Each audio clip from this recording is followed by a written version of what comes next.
Hey guys, this is another episode of What is Pips and Pipet. Okay, so வீடியோக்குள்ளே போகிறதுக்கு முன்னாடி risk and financial disclaimer நான் சொல்லிடுறேன்.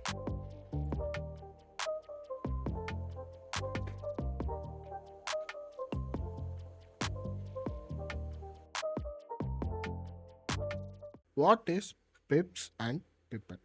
Okay, இது சிம்பிளாக நான் உங்களுக்கு கிளியராக A to Z நான் சொல்லிக் கொடுக்க போகிறேன். ஸோ பிப் என்றால் பர்சன்டேஜ் இன் பாயிண்ட், அதை தான் நம்ம ஷார்ட் ஃபார்மாக என்னன்னு சொல்கிறோம், பிப் அப்படின்னு சொல்கிறோம். ஓகே, பர்சன்டேஜ் இன் பாயிண்ட் அப்படின்னா என்ன ப்ரோ, அது எதுக்கு யூஸ் பண்ணுறாங்க அப்படின்னு சொல்லிட்டு. ஸோ மார்க்கெட்டில் இந்த மாதிரி உங்களுக்கு ப்ரைஸ் இருக்கும். ஓகே, ஸோ மார்க்கெட்டில் இந்த ப்ரைஸ்லேருந்து இங்கே இவ்வளோ போச்சுப்பா, இவ்வளோ பிப்பு போச்சுப்பான்னு சொல்லுவாங்க. அப்போ நீங்கள் குழம்புங்க, என்னடா இவ்வளோ பிப்பு போச்சு, 100 பிப்ஸ் 600 பிப்ஸ்ன்னு சொல்கிறாங்களே அப்படின்னா என்ன அப்படின்னு கேட்டிங்கன்னா, மார்க்கெட் ஒரு சர்டன் வேல்யூ இருக்குங்க. இங்கே பார்த்தீங்கன்னா 1.16210 ஒரு பாயிண்ட்லேருந்து மார்க்கெட் என்ன பண்ணுது, 16 அதாவது 1.16220 அந்த லாஸ்ட்டில் இருக்கிற 2 டிஜிட் மாறுது தெரியுமா. ஒரு ஒன்று வந்து 10லேருந்து 20, அந்த 10லேருந்து 20ல் மாறுறது தான் நம்ம என்னென்னு சொல்லுவோம்னா பிப்புன்னு சொல்லுவோம்.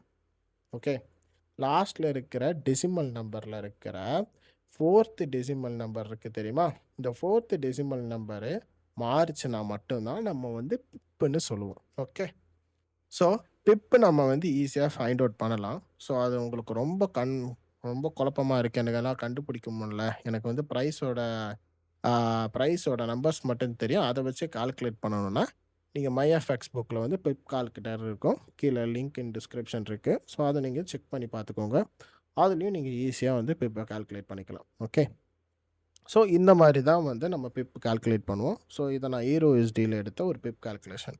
இதுலேயே இன்னொன்று இருக்குது, பிப்பட்டுன்னு சொல்லிட்டு.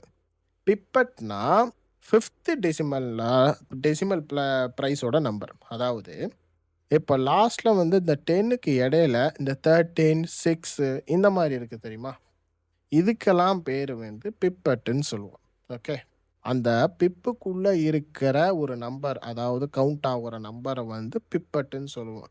அதாவது ஒரு பிப்பு வந்து 10 பிப்பட்டுக்கு சமம். புரியுதா உங்களுக்கு? ஒரு பிப்பு வந்து 10 பிப்பட்டுக்கு சமம். இப்போ 2 பிப்புன்றது 20 பிப்பட்டுக்கு சமம். புரியுதா? ஸோ இதுதான் டிஃப்ரெண்ட்டு. ஓகே, ஸோ இப்போ வந்து மேஜர் அண்ட் மைனர் கரன்சியோட பிப்போட வேல்யூ எப்படிலாம் நம்ம சேஞ்ச் ஆகும்னு நம்ம பார்க்கலாம். For example EURUSD, GBPUSD, USDCHF இந்த மாதிரி பேர்ஸ்லாம் வந்து நம்ம பார்த்துருப்போம். இதெல்லாம் மேஜர் நம்பர்ஸ். ஸோ இவங்களுக்கு வந்து நம்ம எப்போவுமே 4th டெசிமல் பிளேஸில் இருக்கிற நம்பர்ஸை வச்சு தான் நம்ம பிப்புன்னு கால்குலேட் பண்ணுவோம். இதுதான் 4th decimal number. Okay, so இது மூவ் ஆகும்போது நம்ம அந்த நம்பரை வச்சு நம்ம கால்குலேட் பண்ணி நம்ம ஈஸியாக பிப்புன்னு கண்டுபிடிக்கலாம்.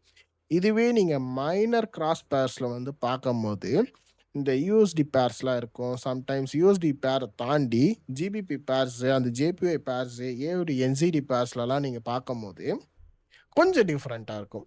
ஏன்னா அதில் டெசிமல் நம்பர் எப்படி ஸ்டார்ட் ஆகும்னா, செகண்டாகவே உங்களுக்கு டெசிமல் நம்பர் ஸ்டார்ட் ஆகிடும். ஓகே, நீங்கள் வந்து இந்த டெசிமல் நம்பரில் எடுக்கும்போது 4th எடுப்பீங்க, இந்த டெசிமல் நம்பர் எடுக்கும்போது நீங்கள் செகண்ட்லேயே எடுத்துடுவீங்க. ஸோ இதில் வந்து நீங்கள் பிப்பை கன்ஃபியூஸ் பண்ணிக்க வேண்டாம். இதுலேயும் வந்து நீங்கள் மொத்தமாக பார்க்கும்போது ஃபஸ்ட்டு இதை வந்து நீங்கள் 1 வந்து நீங்கள் எப்போவுமே விட்டுட்டு 4th டெசிமலாக கன்சிடர் பண்ணி இந்த லாஸ்ட்டில் இருக்கிற பாயிண்ட்டுக்கு முன்னாடி இருக்கிற இதை வந்து விட்டுட்டு லாஸ்ட்டில் இருக்கிறத நீங்கள் எடுத்தாலே பிப் பண்ணி நீங்கள் கன்வெர்ட் பண்ணிக்கலாம். இதில் நீங்கள் பிப்பட் பார்க்குறது கொஞ்சம் கஷ்டமாக இருக்கும். ஓகே, ஸோ சில பிரேக் கோர்ஸில் வந்து அந்த ஓப்பன் பண்ணி வச்சுருப்பாங்க, இன்னொரு நம்பராக எக்ஸ்ட்ராவாக ஆட் பண்ணி. ஸோ பிப்பட்டுக்கு ஏற்ற மாதிரி சில இதில் பிப்பட் வந்து ஓப்பன் பண்ணி வச்சுருக்க மாட்டாங்க. ஓகே, ஸோ இதுவே லாஸ்ட்டாக வந்து கமாடிட்டிஸ் பேர்ஸ்க்கு வந்து எப்படி பார்ப்போம்னா, ஒரு பிப்புன்றது வந்து நம்ம வந்து 0, அதாவது இதில் வந்து பிப்பட்டையும் சேர்த்து கொடுப்பான். ஏன்னா கமாடிட்டி பேர்ஸ் வந்து ரொம்ப வந்து வால்டிலிட்டியான பேர்ஸ் வந்து. ஓகே, அது அதனால் வந்து என்ன பண்ணுவானுங்கன்னா பிப்பட்டையும் சேர்த்து கொடுப்பான். ஸோ இப்போ 2000 வந்து ப்ரைஸ் வந்து கோல்டு இருக்குன்னு வச்சுக்கோங்களேன், 2410.15 இருக்குன்னா அது 50லேருந்து 60 போச்சுன்னா ஒரு பிப்பு. ஓகே, ஒரு பிப்புக்கு வந்து நீங்கள் 0.01 சென்ட் வந்து நம்மளுக்கு வேல்யூ இருக்கும், அதாவது நீங்கள் லாட் யூஸ் பண்ணியிருந்தீங்கன்னா. ஓகே, ஸோ இதுதான் பிப்போட வேல்யூவேஷன். ரொம்ப கன்ஃபியூஸ் பண்ணிக்க வேண்டாம், திருப்பி ஒரு தடவை வீடியோ பாருங்கள், சிம்பிளாக உங்களுக்கு புரியும். பிப்ஸ் அண்ட் பிப்பட்னா இவ்வளோ தான் விஷயம். Okay, thank you.